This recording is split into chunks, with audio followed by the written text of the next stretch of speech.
Cinder de la Doom summons the Shadow Fiends. Chapter 4. Bert Badass stumbled through the back door of the drunk tank and steadied himself against the dumpster. Without bothering to look over his shoulder, he flipped his middle finger as the metal door thunked shut, muffling the twangs of country music and the clack of pool balls from within. His long hair hung in front of his eyes in a disheveled mess, and cigarette ashes dotted the bushy beard covering the bottom half of his face. A low belch rumbled from his stomach that overlapped a belt buckle shaped like a Confederate flag, and the acrid stench of sour mash flooded through a bulbous red nose, highlighted with dark veins. "No good sons of bitches!" The slurred words boomed over the buzzing of a nearby power transformer. "I'm fucking good for it, I'm fucking good, and you damn well know it, no good sons of bitches, every one of you." Plunging his hand into the hip pocket of his pants, Bert Badass pulled out the keys to a rusted pickup as he swayed back and forth. Storm clouds had rolled in since he'd first entered the bar, and the sky was totally obscured in darkness. A breeze funneled down the alley, the wind cool and damp with the coming of rain, and Bert's flannel shirt fluttered as the keys slipped from his grasp. The man bent over without bothering to squat, his fingertips stretching toward the leather fob. From behind him, there was a flurry of movement, what sounded like hundreds of leathery wings swooping down to the alley. At the same instant, the hairs on the back of the man's beefy neck prickled, and a chill tingled his scalp. The temperature felt as though it had plummeted 20 degrees, and thunder rumbled overhead, giving the man pause. With a stomach full of rock gut, he was normally immune to the cold, but now he found himself wishing he'd brought a jacket. Still, there were bigger issues than the weather to deal with. The silver keys blurred in his field of vision, a phantom set seeming to dissolve as his fingers pawed at them. After a lifetime of hard drinking, he had developed a system for just such occasions. If his vision was doubling, or tripling even, he always aimed for the object in the center. Failing this, squinting one eye usually forced the doppelgangers back into one item. On this night, however, these little tricks failed him. With one hand braced against the ground and his ass in the air, Bert tried again to snag his keys. Son of a bitch! If there had been more light in the alley, perhaps the task would have been easier. But of all the doorways lining the sides, the only one with a functioning bulb was the drunk tank. Glancing up for a second, Bert Badass made eye contact with a stray cat that was perched atop overflowing trash bags of a neighboring dumpster. The cat was so thin that its ribs stood in sharp relief, almost as though its wiry fur had been pulled taut against its frame. Its left ear was ragged and matted with blood, and the tip of its tail looked as though it had been stripped of hair, revealing a bone-like nub at the end.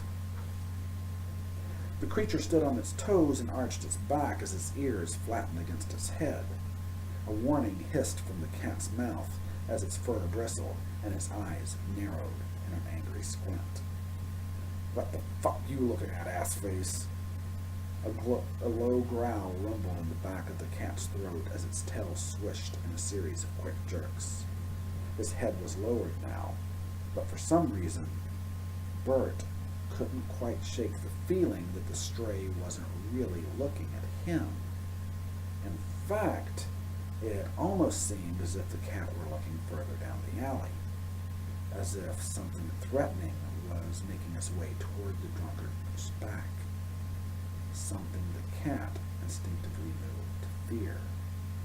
"Fuck you anyway, pussy."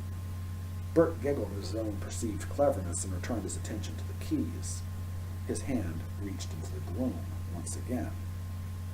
This time, however, his index finger speared the key ring and he bolted into an upright position as a victory laugh bubbled out of him.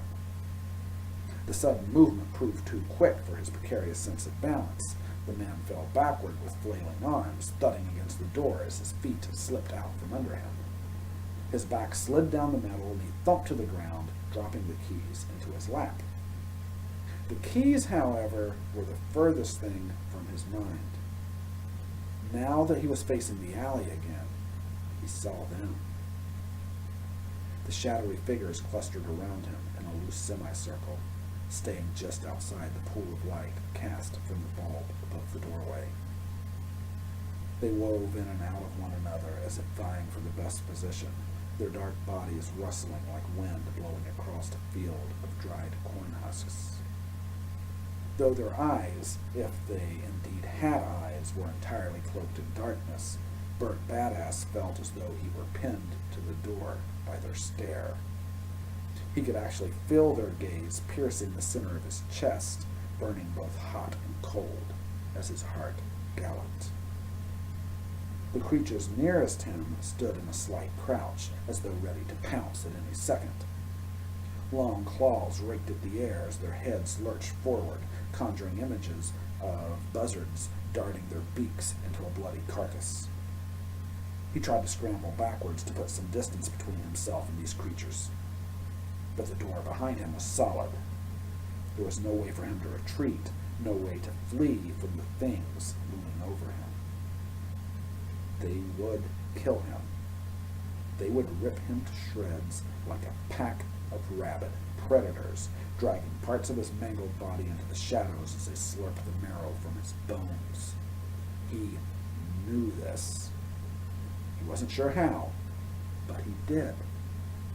And yet, for some reason, the attack never came.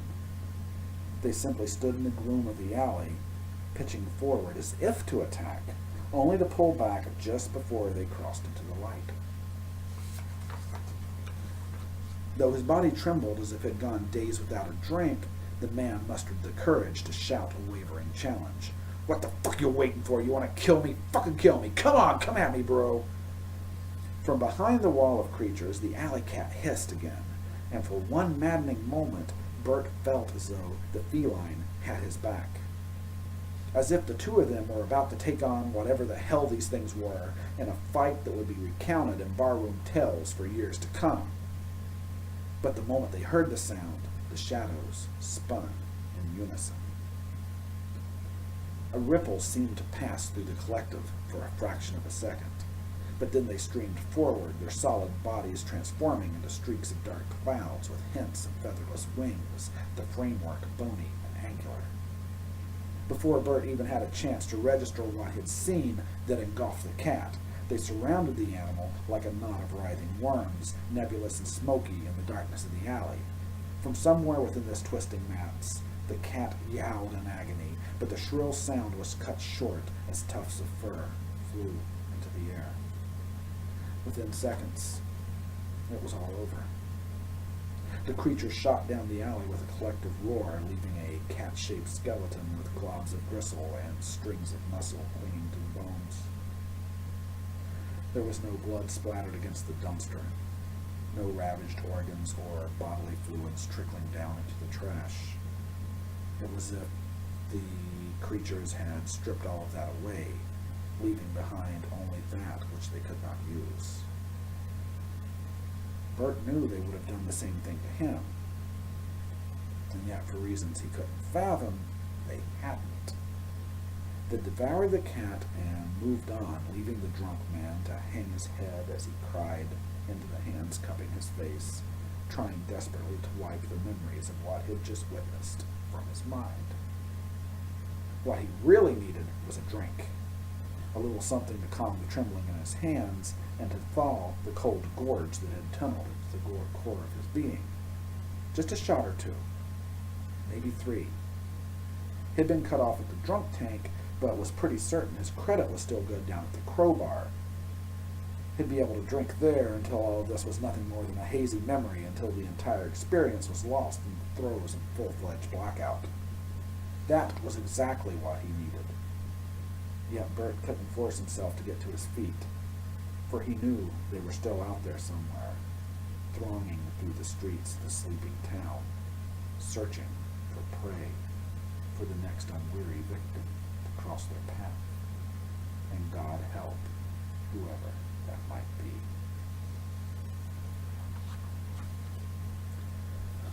Well, Badass certainly got off lucky. Not so much for the poor cat. But the creatures are still out there. And I think we know who they're going for. And we've seen what they did to that poor cat. What will they do to poor Cinder? I guess we may find out tomorrow night in Chapter 5 of Cinder de la Doom, Summons the Shadow Fiends. Good night.